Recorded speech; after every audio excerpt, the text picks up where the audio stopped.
ಹೊರಟಿದೆ. ಇತ್ತೀಚಿನ ದಿನಗಳಲ್ಲಿ ನೋಡಿರ್ಬೋದು, ಜಗತ್ತಿನ ಪ್ರಧಾನಮಂತ್ರಿಗಳು, ಅಧ್ಯಕ್ಷರು ಎಲ್ಲರೂ ಕೂಡ ಭಾರತ ನಮ್ಮ ಗುರು ಅಂತ ಕರೀತಾರೆ. ಯಾಕೆ? ಎಲ್ಲರಿಗೂ ಗೊತ್ತಿದೆ, ಜಗತ್ತಿನಲ್ಲಿ ಎಲ್ಲರಿಗೂ ಕೂಡ ಗೊತ್ತಿದೆ.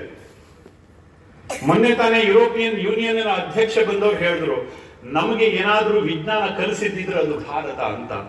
ಅವರೇ ಹೇಳಿದ್ರು, ಜಗತ್ತಿಗೆ ಏನಾದ್ರೂ ಗಣಿತ ಕಲಿಸಿದ್ರೆ ಅದು ಭಾರತ ಅಂತ. ಇಷ್ಟು ದಿವಸಗಳ ಕಾಲ ಅವ್ರ ಬಾಯಿನಲ್ಲಿ ಇದು ಬರ್ತಿರ್ಲಿಲ್ಲ. ಸೈನ್ಸ್, ಟೆಕ್ನಾಲಜಿ, ಇನ್ನೋವೇಷನ್ ಎಲ್ಲದೂ ಕೂಡ ಯುರೋಪ್ನಿಂದ ಪ್ರಾರಂಭ ಆಯಿತು, ಫ್ರಾನ್ಸ್ನಿಂದ ಪ್ರಾರಂಭ ಆಯಿತು, ಜರ್ಮನಿಯಿಂದ ಪ್ರಾರಂಭ ಆಯಿತು, ಇಂಗ್ಲೆಂಡಿನಿಂದ ಪ್ರಾರಂಭ ಆಯಿತು, ಅಮೆರಿಕಾದಲ್ಲಿ ಶುರುವಾಯಿತು. ಇದೇ ತುತ್ತೂರಿ ಊದುತ್ತಾ ಇದ್ರು. ಆದ್ರೆ ಇತ್ತೀಚೆಗೆ ಬಂದವರು ಹೇಳ್ತಾರೆ, ನಮಗೆ ನಾಗರಿಕತೆಯನ್ನ ಕಲಿಸಿಕೊಟ್ಟಿದ್ದು ಭಾರತ. ಆದ್ರೆ ನಮಗೆ ಹೇಳ್ಕೊಟ್ಟಿಲ್ಲ ಸ್ವಾಮಿ. ನಮಗೆ ಇಲ್ಲಿ ಮಾತ್ರ ಅಕ್ಬರನೇ ಮಹಾಪುರುಷ ಆಗಿದ್ದ ಅನ್ನುವಂಥದ್ದು ಹಳೆಯ ಒಡೆದ ತುತ್ತೂರಿಯನ್ನೇ ಕಿವಿ ಊದುತ್ತಾರೆ.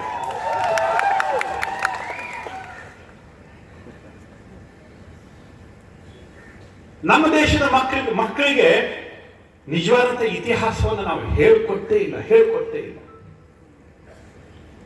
ಜಗತ್ತನ್ನ ಗೆದ್ದವರು ಯಾರು? ಜಗತ್ತಿನ ಮಹಾನ್ ದಂಡನಾಯಕರು ಯಾರು? ಸಿಕಂದರನ ಬಗ್ಗೆ ಹೇಳ್ತಾರೆ, ಅಲೆಕ್ಸಾಂಡರ್ನ ಬಗ್ಗೆ ಹೇಳ್ತಾರೆ. ಇಲ್ಲಿ ಕುಳಿತಿರ್ತಕ್ಕಂಥವರಿಗೆ ಹೆಮ್ಮೆ ಆಗಬೇಕು ಕಣ್ರಿ. ಜಗತ್ತಿನ ಮಹಾನ್ ದಂಡನಾಯಕ, ಜಗತ್ತಿನಲ್ಲಿ ಅಲೆಕ್ಸಾಂಡರ್, ಸಿಕಂದರ್ ಯಾರು ಕೂಡ ಗೆಲ್ಲಿಕ್ಕೆ ಸಾಧ್ಯ ಆಗದೆ ಇರುವಷ್ಟು ಅತ್ಯಂತ ದೊಡ್ಡ ಭೂಕ್ಷೇತ್ರವನ್ನ ಗೆದ್ದಿರ್ತಕ್ಕಂಥವನು ಕಾಶ್ಮೀರದ ಲಲಿತಾದಿತ್ಯ, ಈಡಿಗರ ಸಮುದಾಯದ ನಾಯಕ. ಕಾಶ್ಮೀರದ ಲಲಿತಾದಿತ್ಯ ಈಡಿಗರ ರಾಜನಾಗಿದ್ದ, ಈಡಿಗರ ಸಮುದಾಯದಿಂದ ಹುಟ್ಟಿದ್ದ, ಜಗತ್ತನ್ನ ಗೆದ್ದು ಬಂದ. ಸಮುದಾಯದವರಿಗೆ ಗೊತ್ತಿಲ್ಲ. ಜಗತ್ತಿನ ದಂಡನಾಯಕ ಯಾರು ಅಂತ ಕೇಳಿದ್ರೆ ಸಿಕಂದರ್ನ ಹೆಸರು ಹೇಳ್ತೀವಿ ಅಥವಾ ಅಲೆಕ್ಸಾಂಡರ್ನ ಹೆಸರು ಹೇಳ್ತೀವಿ. ನಮ್ಮ ರಕ್ತ ಜಗತ್ತನ್ನ ಗೆದ್ದಿದೆ ಅಂತ ಯಾರಿಗರಿ ಗೊತ್ತಿತ್ತು? ಒಂದಲ್ಲ ಎರಡಲ್ಲ ಕಣ್ರಿ,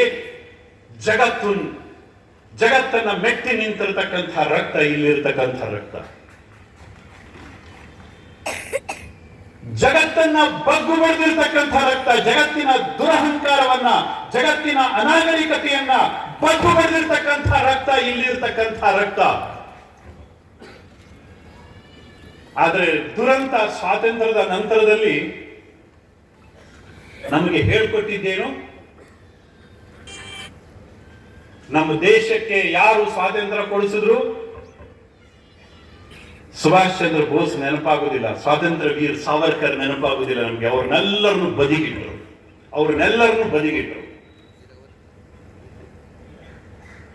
ಬ್ರ್ಯಾಂಡ್ ವಾರ್ ಶುರುವಾಯ್ತು. ಆ ಬ್ರ್ಯಾಂಡ್ ಇಟ್ಕೊಂಡು ಮಾರ್ಕೆಟ್ ಮಾಡ್ಲಿಕ್ಕೆ ಶುರು ಮಾಡಿದ್ರು, ರಾಜಕೀಯದ ಲಾಭವನ್ನು ತೆಗೆದುಕೊಳ್ಳಿಕ್ಕೆ ಶುರು ಮಾಡಿದ್ರು. ಇದರ ಪರಿಣಾಮ ಎಂತಹ ದ್ರೋಹ ಮಾಡ್ತಾ ಇದ್ದಾರೆ ಅನ್ನೋದು ಅವ್ರಿಗೆ ಗೊತ್ತಾಗ್ಲಿಲ್ಲ. ನಮ್ಮ ರಕ್ತದ ಗುರುತನ್ನು ಮರೆ ಮಾಡ್ತಿದ್ರು.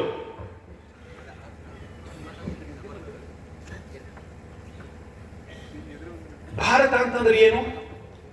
ಪರಸ್ಪರ ಕಿತ್ತಾಡ್ತಾ ಇರ್ತಕ್ಕಂಥ ದೇಶ, ಅನಾಗರಿಕರ ದೇಶ, ಹಾವಾಳಿಗರ ದೇಶ, ಮೂಢನಂಬಿಕೆಗಳ ದೇಶ.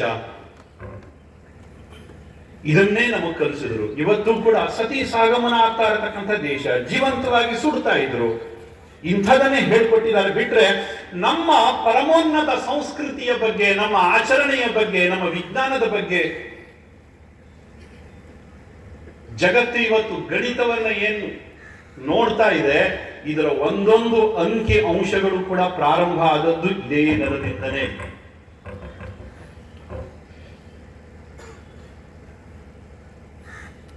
ನಾವು ವಾರದಲ್ಲಿ 7 ದಿವಸ ಅಂತ ಕರಿತೀವಿ.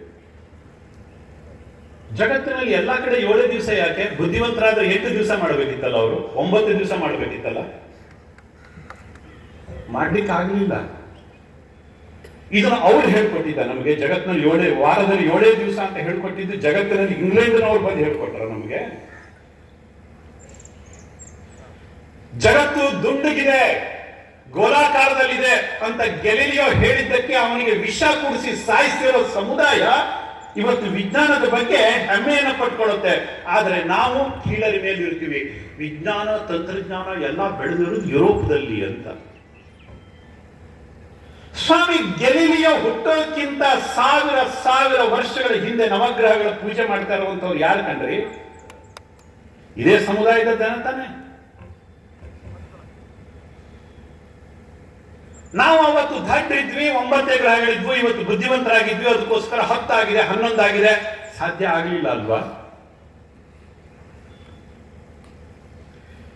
ಪ್ರತಿನಿತ್ಯ ಸೂರ್ಯ ಉದಯ ಆಗಬೇಕಾದ್ರೆ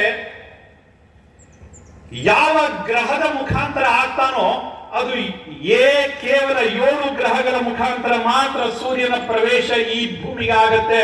ಭಾನುವಾರದ ದಿವಸ, ಸೋಮವಾರದ ದಿವಸ, ಮಂಗಳವಾರದ ದಿವಸ ಆಯಾ ಗ್ರಹಗಳ ಪ್ರತಿಫಲನದ ಬೆಳಕು ಇಲ್ಲಿಗೆ ಭಾನುವಾರ ದಿವಸ ನೇರವಾಗಿ ಬೆಳಕು ಭೂಮಿಗೆ ಬರುತ್ತೆ. ಯಾವ ಗ್ರಹದ ಪ್ರತಿಫಲನ ಅಲ್ಲೇ ಅಲ್ಲ. ಸೋಮವಾರದ ದಿವಸ ಚಂದ್ರನ ಪ್ರತಿಫಲನ ಮೊದಲನೆಯ ಕಿರಣ ಈ ಭೂಮಿಗೆ ಬೀಳುತ್ತೆ. ಮಂಗಳ ಗ್ರಹದ ಪ್ರತಿಫಲನ ಅದು ಮಂಗಳವಾರದ ದಿವಸ ಬೀಳುತ್ತೆ. ಈ ಸೈಂಟಿಫಿಕ್ ಕ್ಯಾಲ್ಕುಲೇಷನ್ ಮೇಲೇನೆ ನಮ್ಮ ವಾರಗಳು ನಿಶ್ಚಯ ಆದವು ಕಂಡ್ರಿ. ಮಂಡೇ, ಟ್ಯೂಸ್ಡೇ, ವೆಡ್ನೆಸ್ಡೇ ಅಲ್ಲೂ 8-9 ದಿನಗಳಾಗ್ಲಿಲ್ಲ, ಅಲ್ಲೂ ವಾರಗಳು 7. ಆಲ್ಜಿಬ್ರಾ ಅರೇಬಿಯನ್ರು ಕಳಿಸಿದ್ರು ಅಂತ ಹೇಳಿದ್ರು. ಮೊನ್ನೆ ತನಕ ಕುಡಿಲಿಕ್ಕೆ ಭಾರತ ನೀರು ಕಳಿಸ್ಬೇಕಿತ್ತು. ಭಾರತದ ರೂಪಾಯಿ ಅಲ್ಲಿಯ ಕರೆನ್ಸಿ ಆಗಿತ್ತು. ಗಣಿತ ಅರೇಬಿಯನ್ರು ಕಳಿಸಿದ್ರು, ಗಣಿತ ಗ್ರೀಕರು ಕಲಿಸಿದ್ರು. ಎಂಥ ಹುಚ್ಚು ಸಂಗತಿಗಳನ್ನ ನಮ್ಮ ತಲೆಯಲ್ಲಿ ತುಂಬಿದ್ರು ಅಂತಂದ್ರೆ ನಮ್ಮದು ಏನಿಲ್ಲ.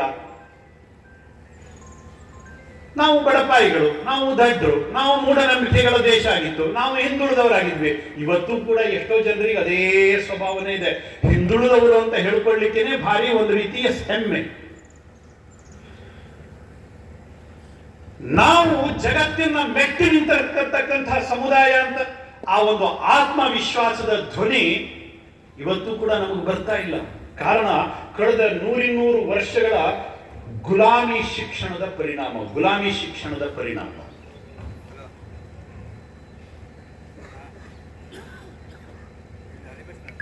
ಯುರೋಪಿಯನ್ ವಿದ್ವಾಂಸರು ಬರೀತಾರೆ,